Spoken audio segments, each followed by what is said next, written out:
Guardian সহ আমরা আসছিলাম। এখন কাকে আসছেন তোমরা? এখন আমি একাই আসছি, গার্জিয়ান সহ আমি 3 দিন আসছিলাম। কয়দিন?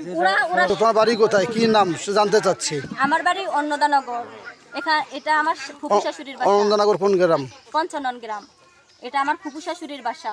আসছে ছাতা দেওয়ার জন্য, পরে মশিউরে ডাক দিয়ে নিয়ে ওইখানে একটু মানে কেন ও আসবে, মুশিউর কার নাম? আমার হাজবেন্ডের নাম, যে ও ছেলে আসবে কিসের জন্য, এই জন্য ওরে একটু মারধর করছে রুমে নিয়ে আইসা কথা বলার চলে। কে মারলো? আমার হাজবেন্ড এমন কাহিনীটা করছে। এটা মানে ওই ছেলেকে, ওই ছেলেকে ধরিয়ে নিয়ে মারছে? হ্যাঁ, যে ছেলের সঙ্গে তোমার সম্পর্ক ছিল? সম্পর্ক না, এটাই তো বললাম, শুধু যা বন্ধুত্ব।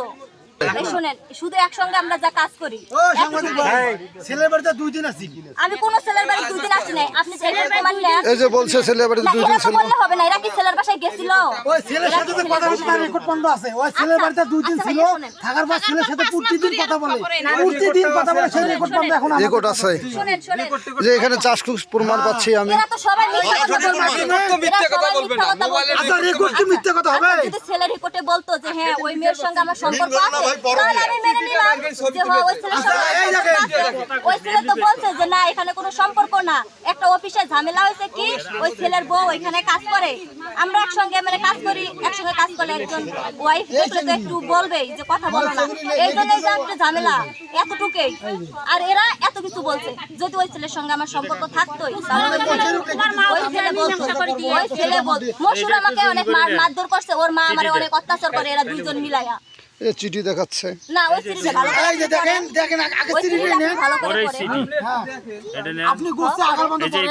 ছেলের বউ আছে উন্নতে সম্পর্ক করে, সপ্তাহে সপ্তাহে বন্ধ আর নিয়ে পার্কে ঘুরে। আমার ছেলে এলে পছন্দ করে না, পরে দুই একদিন এর বাপ মাক বিচার দিছে, 2 একদিন হাতে তুলে দিছে, তোমার মেয়ে ভালো করলে ভালো দিন করে পান্তা দিয়ে যান, না হইলে নাই। পরে নিজে ছেলে আবার নিজে বাড়ি খেয়ে গেছে। করার পরে এরা এক মাস থাকার পরে আবার ছেলে মেয়ে পাঠাইছে। মেয়ে পাঠার পরে আমরা কই চাকরি করাবো না দেখি 2 বছর ধরে টাকা ধরিও না, যাতে জন্য চাকরি না যায়। ও বললো যে প্রতি মাসে মাসে 15,000 টাকা দিছে, জমি কেনার জন্য টাকা দিছে। 2 বছর থেকে ছেলের লগে সম্পর্ক, 2 বছর থেকে আমার টাকা নিয়ে যাতে নেই না, বাজন চাকরি চাই না, আমরা কেন নাই না যাবে না। তারপরে যায় ভিতরে ছেলের সাথে সম্পর্ক করে, ছেলের বউ আসি বিচার দিয়ে যায়, ছেলের মা আসি বিচার দিয়ে যায়, যে ছেলের সাথে সম্পর্ক করে।